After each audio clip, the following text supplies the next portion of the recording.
You, I know, are artists. All of you, I mean, I know y'all, you know, you're artists in some way or another. You're word artists, you're visual artists, you're musical artists, you're wonderful photographers, you know, and that state of mind when you wake up, sometimes I call it like amoebas, you know. You wake up and you know your body is being taken over, your mind is being taken over, your consciousness is being taken over by this organism, and it's moving and it's shaping, and, you know, and then it goes dormant for a while, and you, like I say, I open the door and it's like, you know, and there was a party there yesterday, and now you open it up and there's nothing there but empty glasses. You know, I go looking for my muse and there's no one home, you know. I'm very much a poet of the muse, capital T, capital M. So this is a poem about that state, and it's called This Morning. This morning stilled into a moment of pure dreaming. I looked out over the long grass of winter light and rain and saw 100 robins, as red and belly as drunkards, all soaking it up, telling it their way. They were there, posing like boxers in the worming earth. They were throwing their heads behind them as the water rolled. It was as if they were laughing, as if the whole soaking world was something to laugh. They were an element of song. They had the ultimate authority to do things. I watched them through the greased window, watched the living reduced to a bad reproduction of streaks and misprints, just when clarity dinged like a bell of sunlight, the blade of grass, the vision changes. The light dives and I dream incomprehensible dreams of stars imploding, supernovas, the black holes of sex. I dream all I could ever be, all I would dare describe. I wake in sweat, hear the roar and surf made by the swishing autos. I wonder if I dare get out of bed.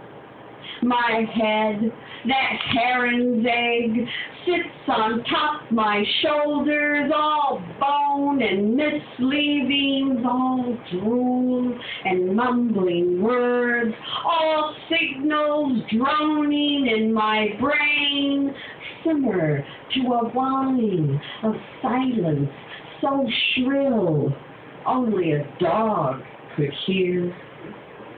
I am driven from this world alive.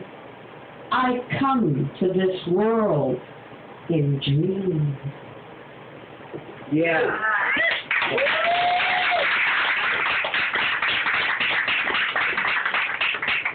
I was just going to read one poem from here, but I think I'll read this one to start off the reading of Ciento.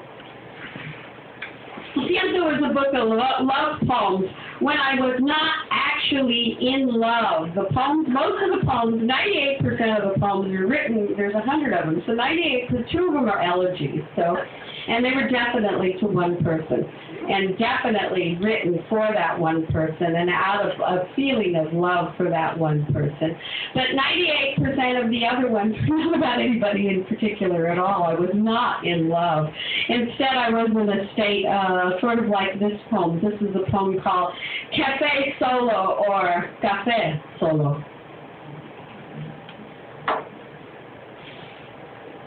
Imagine me walking down the rainy streets of the Mission alone. I loved you with the scientific excuse of the lonely. Now I watch the streets smog out of focus or zoom in brutally on the tragically beautiful. My eyes have met no one's all morning. I've forgotten the purr of my name. I remember only the brush of my cat's teeth when she tells me she loves me. For weeks, the only lesson I've learned is that the leaves of the apple are finally turning. Everything has let go. There are days now that go by without a sound. I could be anyone. Once I was a person who loved you.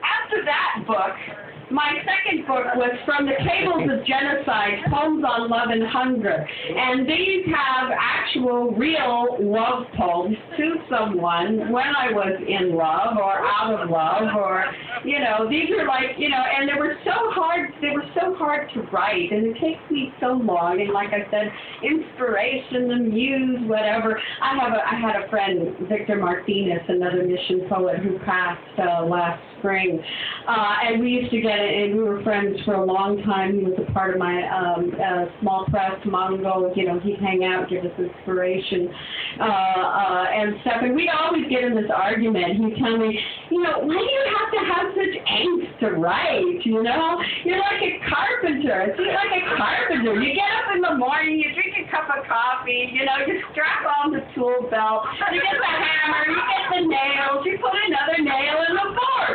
What's the problem? Why do you have to have all this, you know, heebie-jeebie stuff? You make me so mad. But anyway, so after years putting together this book, From the Cables of Genocide, Poems on Love and Hunger, that's got to win the Guinness Book of World Records for the most poems, consecutive poems dedicated to one person, you know, and I call it Bob's Curse. My writing teacher, my guru, my poetry guru, Robert Haas, who won the MacArthur Award and, you know, Genius Grant. I knew he was a genius back then, but when I gave him the manuscript for this book, he loved it, and he said, well, you know the problem, don't you, with having a book of poems that's dedicated all to one person, is that by the time the book is out, the relationship is over. Sure enough, you know, by the time this book was out, you know, I hated reading from it. I was like, why was I in love? So these were written as sort of word meditations. These were posted anonymously. I had absolutely no idea, anyone that I was going to have a book of them, or anyone was actually going to read them. And they're word meditations, 100 words, so I go to this website, get a word. Everybody else is writing like prose things, you know, about whatever, you know, 100 words, at least 100 words, and I thought, okay, well, I'm a poet, so it's got to be a poem, you know, and I thought, well, okay, it's got to be a love poem. So every word, it had to be a love poem, so this is how these were made. All right. What is your favorite number? State favorite number from 1 to 100. 9. Who said 9? Bernadette, 9. And these were all written consecutively. Oh, it's one of my favorite ones, actually. These were, I don't know which ones the numbers are. These were all written consecutively, 100 weeks. What is that, like a year and 3 quarters or something like that? However many months that is, 100 weeks. How many, a year or something, a couple of years. 100 words over how I don't bear a grudge for the heart. The word that week was grudge. 100 words over how I don't bear a grudge for the heart. I don't carry a grudge against the government. I have the nation of you. I have your hands and what they can do. I have the heart of you. Special core of your purpose and power. I have the gift of your sweat-stained sage, your hummingbird's bliss, sanctuary that you would find in me. I don't carry a grudge for any mortal. I have the fire of you. I don't bear a grudge for the stars, the shifting planets, seas repel and contract, all those contrasts of amour, broken and otherwise. I have this tree with a heart. Another number, I love these, it's like tarot cards. Favorite number, 5. 5. My father's favorite number. Special number, 5. Bound. Bound. 100 words to you. You can read this one to John when you get home. I was bound to love you, bound by the possibilities of you, the sea under your stars, the long rehab loving, the lit bed of your making, the way you love those places of swell and salt, thrust and gush. I was bound to follow your crumbs, the leftover pillars, the awestruck wake. I'm bound to travel across the length of your languorous continent, bounding through the map of you, lost in the promise, wet haze of your gaze, propelled by what gazes back. You, your spirit-hardened heart, words whipping into binding, me bound to say it, transformed by you. Another number. What was up? Something 5? 25. 25.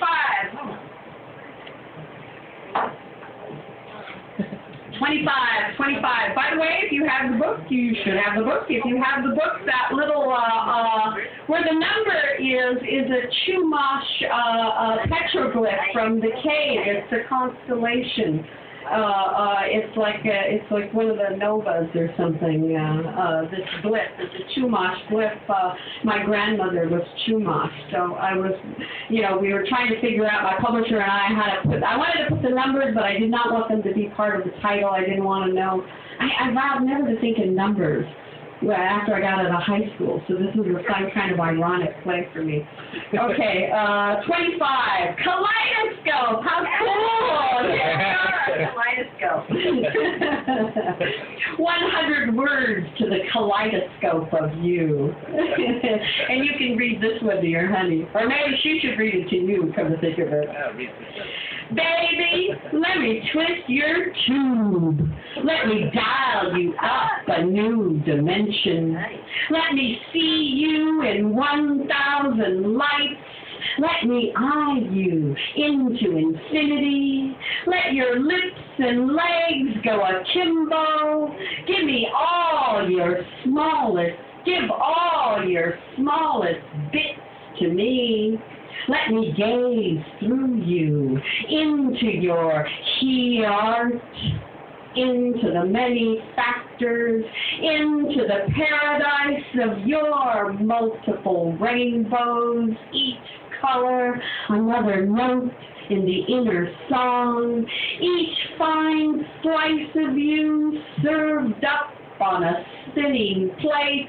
Let me handle your changes, ride past your infinite divisions.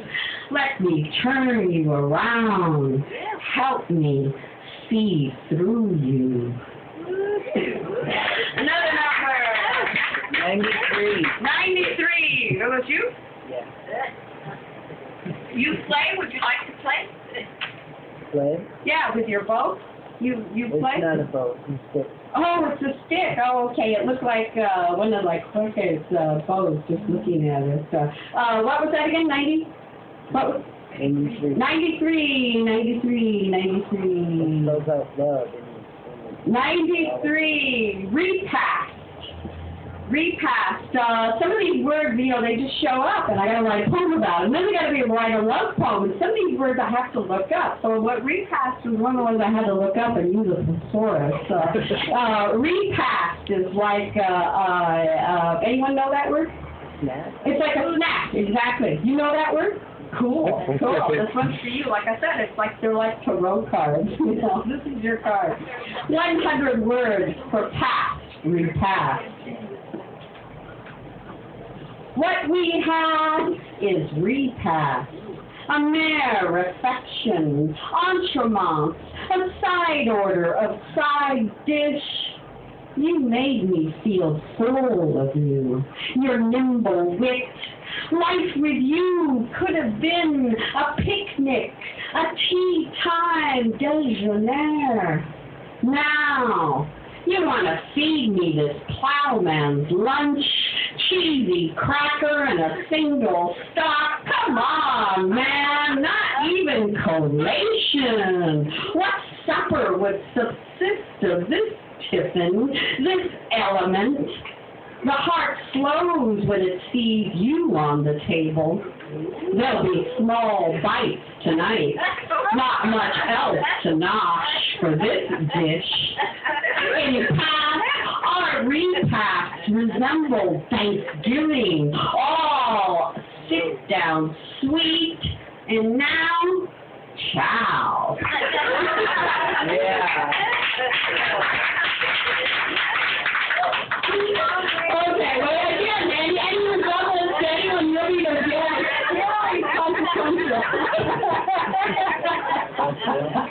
Another number. 17, hungry.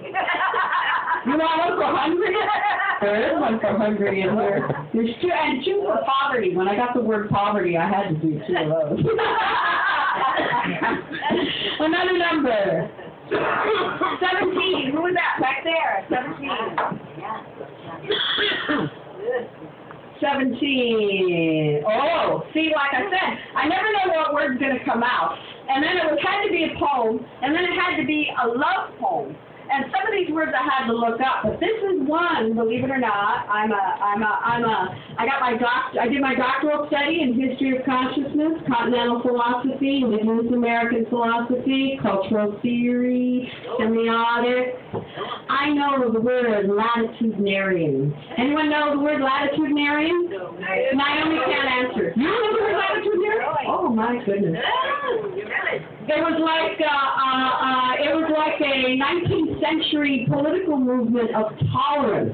Latitudinarian. It was sort of like liberal. It was like a new thing. You know, Indians were like a brand new world back there for them. You know, the 1800s.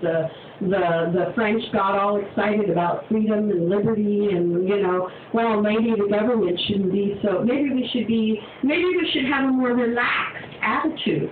So this was a political movement of latitudinarians. So this was 100 words on loving the latitudinarian you. So you must be kind of latitudinarian.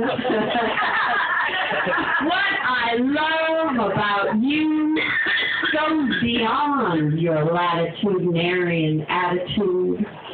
It's in the feathers you prey on, the wind in your sage, the amber copal of your eyes, red cedar smoke you use to speak to the ancestors. I love the trail of tears in your history you carry between your eyes, that book of laughter and forgetting you read to me at night. It's in your hands with their smudged knuckles, the old remnants of the blows there, the fist of your heart beating in a gentler time. I love the ruleless you, the me I find in you. Yeah. Another word. Welcome. Come on in. There's food. There's free food. Come in. Help yourself. Enjoy some love poetry. 100 word love poems. You're coming late. I'm going to pay attention. Yes. Today's the 27th, and it's my daughter's birthday. Oh, all right. Yeah, all right. 27. Exact.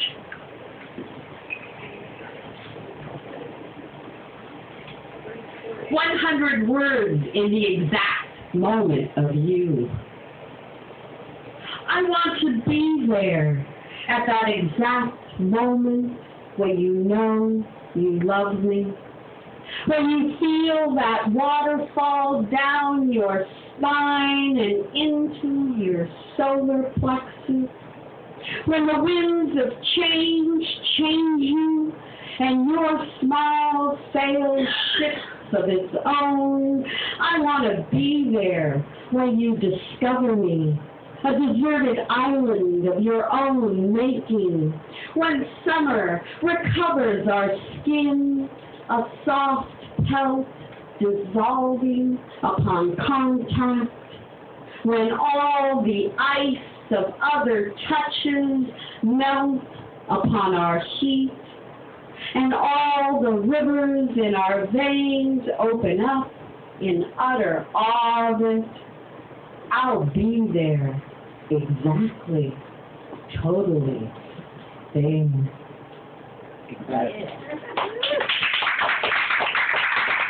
And that was to add to.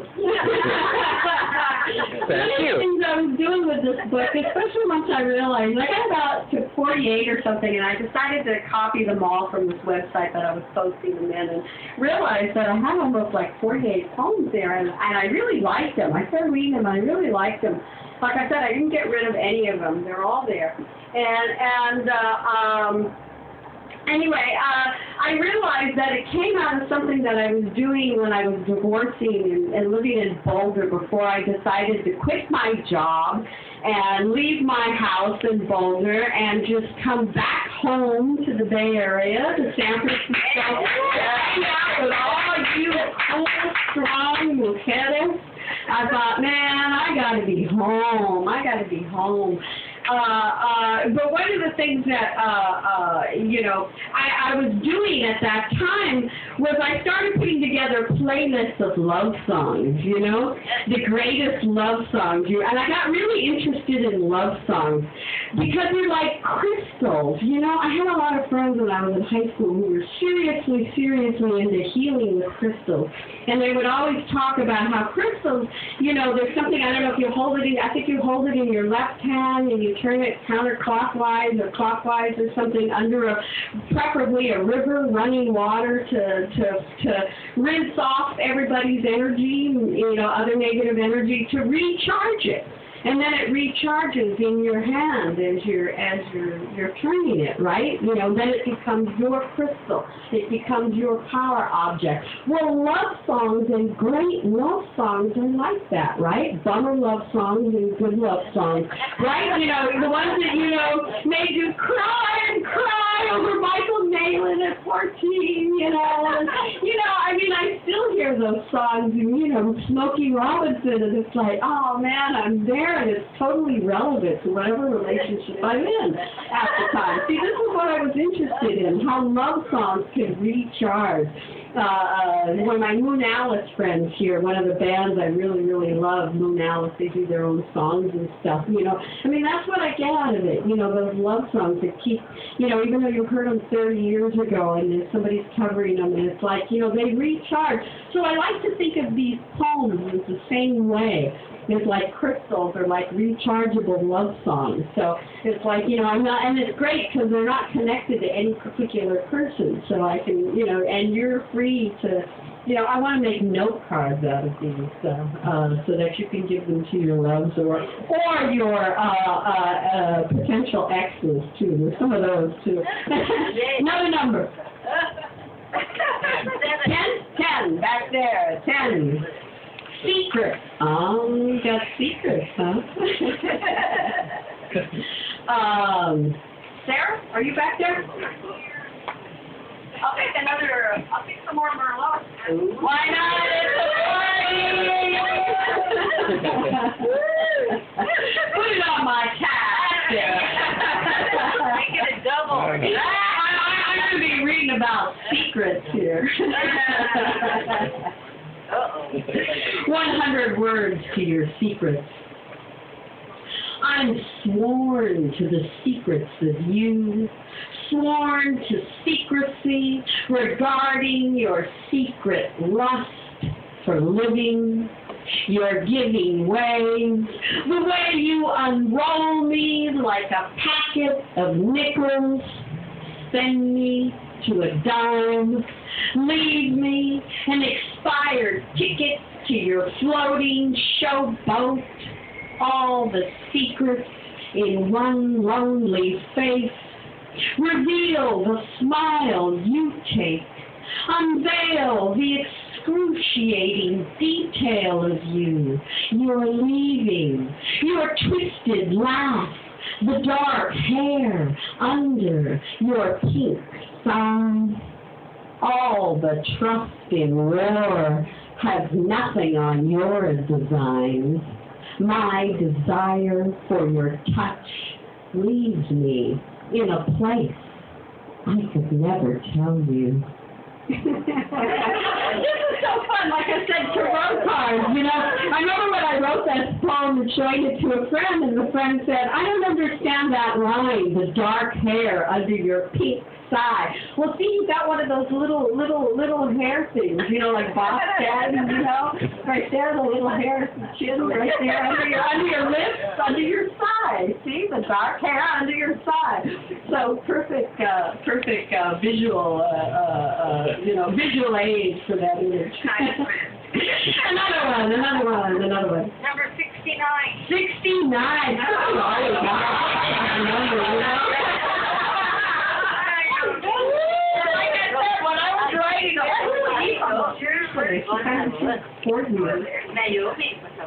big one there.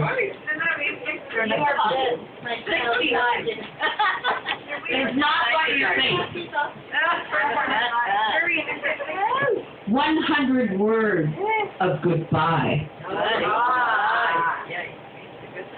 Just 100 words of goodbye.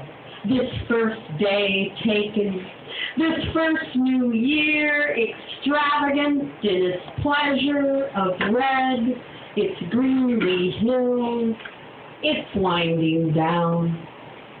It's winding down to you and past the warmth of your shoulder, your stroke, past the filigree of smiling eyes, your strong arm wrung. I'm writing 100 words for goodbye. I'm staying on in my future, not a perfect tense. I'm holding on to the blue perfect past of you. I'm addressing your finest nature. I'm appealing to the head of your heart.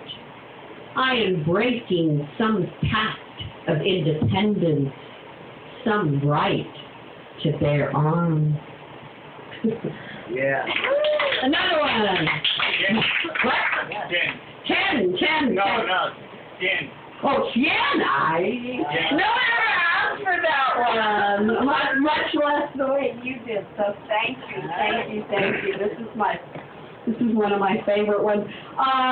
The website that I was playing with, you know, on this, sometimes we could do our own words, you know. And once I started doing, you know, once I decided, okay, I'm going to do a book of these, I made sure I didn't choose the words, so I'd be totally surprised, you know, and then write the poem spontaneously to whatever word came out. But when it got to 100 and I knew it was the end, I thought, oh, okay, let me do the word. I'll do the word this week. The word this week, the 100th week, is last, for the last poem.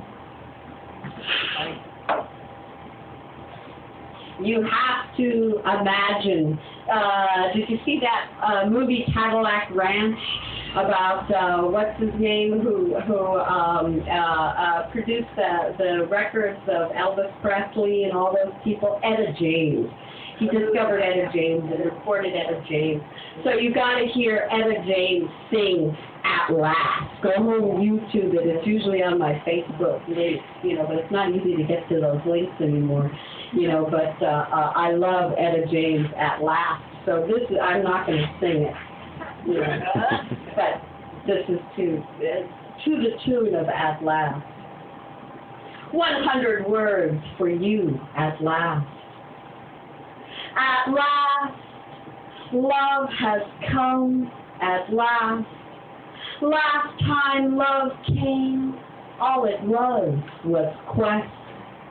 At last, a lasting love is guest.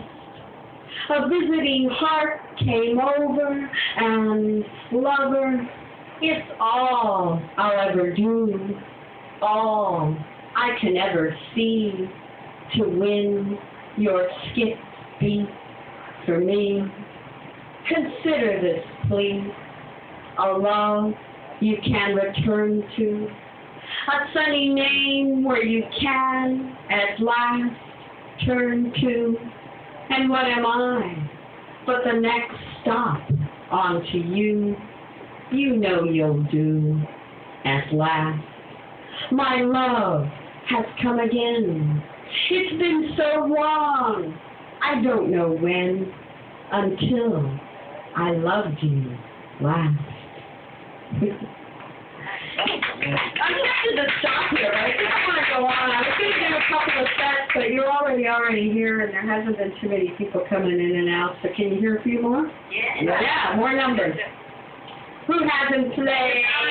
What? Number 9. Number 9. Number 9. Number 9. What's that? We did that one already. 7. 7? Not 9, 7? Oh, yeah, you already did 9. Yeah. I got 97. 7 and 97? Yeah. You want 7? Radiant. 100 words to radiant. Crepuscular means like the morning light, the morning dew light, first sunrise. You, in your radiant crepuscular light, your succulent heart, sex-sucked lips, your twining hair, all halo and sash, you fill like the hummingbird, suckle, stay. I am radiant to imagine you, half animal, half staff of ember, your lightning rays of mirth, unimaginable in the dark, in other than holding you in a spirit land, whisked away to grace my hand, the giving night, the airy dawn, the awakening from withdrawal.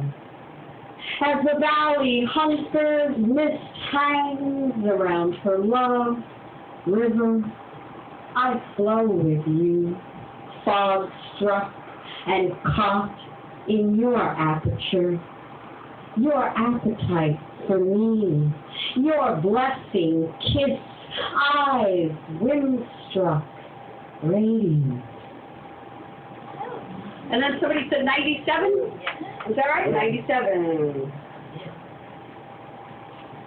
Unforgettable. This is another one. You got to think of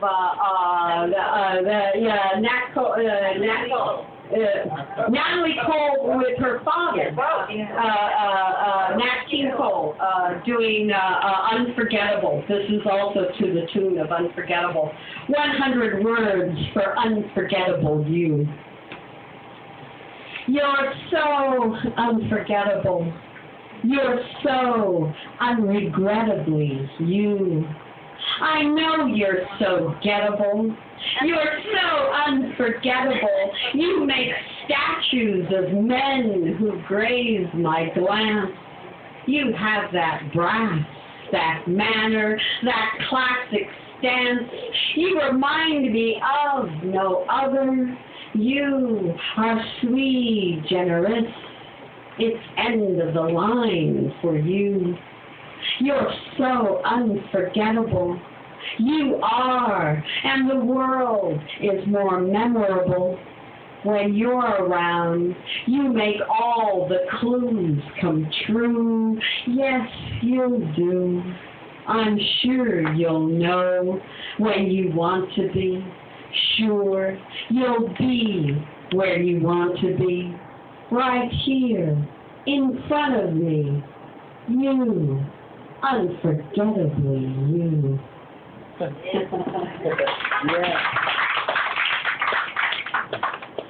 44. I was just going to say, Ed, You've never Yeah, I have. asked for one. No, just not in public. Cool. Notice. Okay, since you're all my friends, I will confess. These poems were posted under the screen name Julia de Burgos. Julia de Burgos was a Puerto Rican poet, one of my favorite poets. She was, at 16 years old, the youngest person to attend the University of Puerto Rico and the first woman to attend the University of Puerto Rico. This was in the 20s, the 30s, the 40s. She influenced people like Federico Garcia Lorca and others. She was an early feminist writer. Julia de Burgos, she was discovered in the Bowery in New York City, dead of alcohol poisoning and literally found in the gutter, and her body was unidentified for 6 weeks. This genius.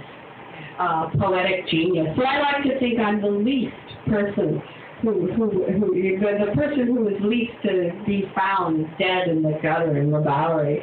So I use this name, Julia de Burgos, as a screen name, and it was an online dating site. So all of these poems were pretty much for seduction. My publisher asked me if I could do a one-page study guide for these poems, and I just cracked up and I thought, how are you going to do that? You know, I could say these poems were written to seduce you. So 100 words of notice. 100 words is all it takes to get you to notice me, noticing you, notice me. 100 words is all it took for you. 100 words is all it took for me to notice you. Notice the novel of your shadowed eyes, the twin stanzas of your fine hands, the miracle of your secret heart. 100 words is all it took for me to want the art of you, the watercolor of the night with you, the hidden waters of your singular river, want to lure along with your hook, your lead, your sinker. I want the living rhythm of you, the mundane day of you in your notice. Another one.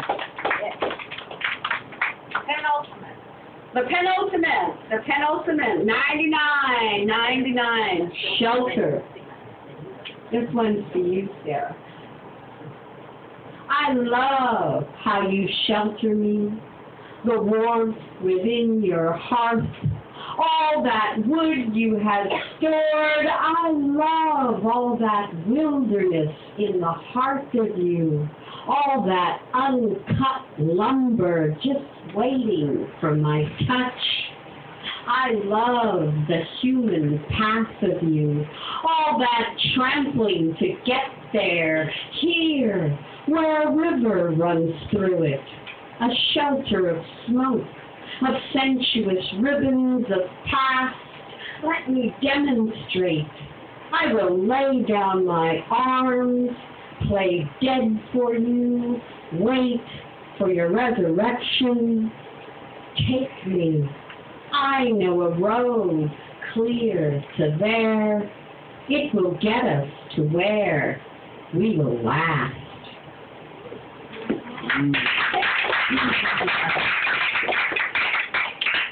Unless there's anyone with any extra numbers, I think it's time to go. One more, yes. Oh, number one. I think I will do the 2 number ones.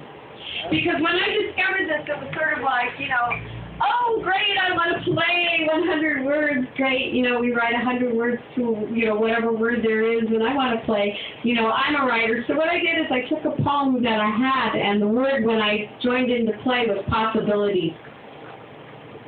So I had just written a poem which is why I was on the dating site. I just couldn't find that had the word possibilities, so I just edited it down to 100 words. So this is how I started this book. Possibilities in 100 words. After I said I was going to multiply the conditions of possibility, and you said, okay, good. I knew it was the wrong answer to the wrong question. And afterwards, every hummingbird was you. A murder of crows on my elm tree became you, finally calling my number. A slumber of vultures circling my apartment. A single red fox roaming my neighborhood. Beat up, but there. A leftover garden in a place someone is leaving. Hard red pops left over in the mood. After I said I love you, you could have hammered me over the heart with the silence.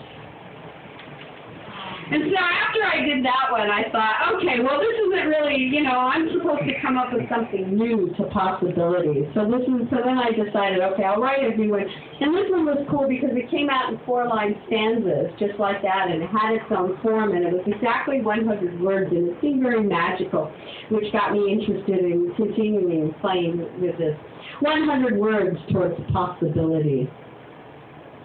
Love is the possibility of doubting, the possibility of making a mistake, the possibility of searching and experimenting, the possibility of saying no and whispering yes. All the possibilities under your eyelids alight, are lost in your heart, a new timber for the flame, a new car in which you are the key, all the possibilities of you in a single line, a narrow column, filter through the sensors and commit. All the possibilities in a drop of rain, a moment of snow, a blank book by the fire. Love is the possibility. You'll wear it well, that new love now.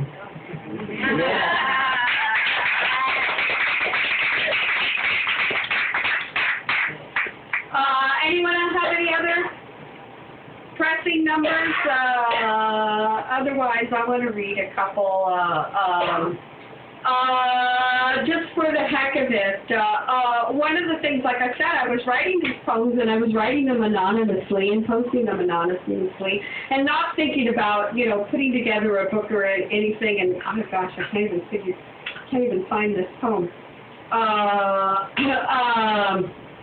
And the first time I read this book out loud when it was accepted was at the University of Oklahoma, in Norman, Oklahoma. So imagine a lot of very, very conservative white people in suits and sitting there for the English department. And Norman, I decided to read from my new book. It's going to be published, and okay, and I'm calling out the numbers like this. I just decided to do it like that. And so somebody called out 38. So here I am in Norman, and the first poem I read for this book is 100 words from my ass. And the thing is, like I said, they're like tarot cards, It's like, I just moved in with this wonderful, wonderful couple, but I they're very nice, but I'm sure they're also very conservative, I get that feeling. And I show them my new book, and they open it up, and the husband opens up to this 100 words from my ass. Oh, God. But anyway, they're here. 100 words from my ass. You want the upward. 100 words for my ass.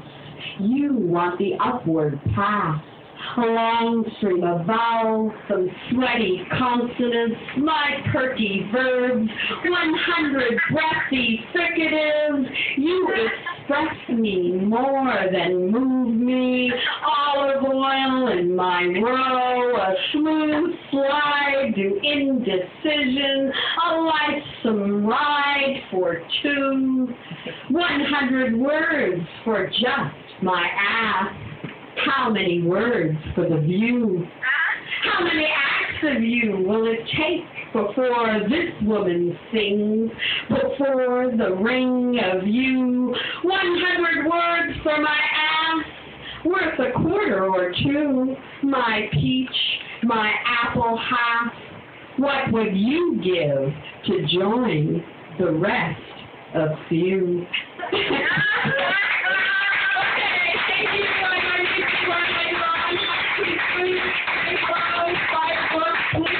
Please support, keep this place alive. They're facing eviction, so anything you can donate at all to keep this space alive, please, please do.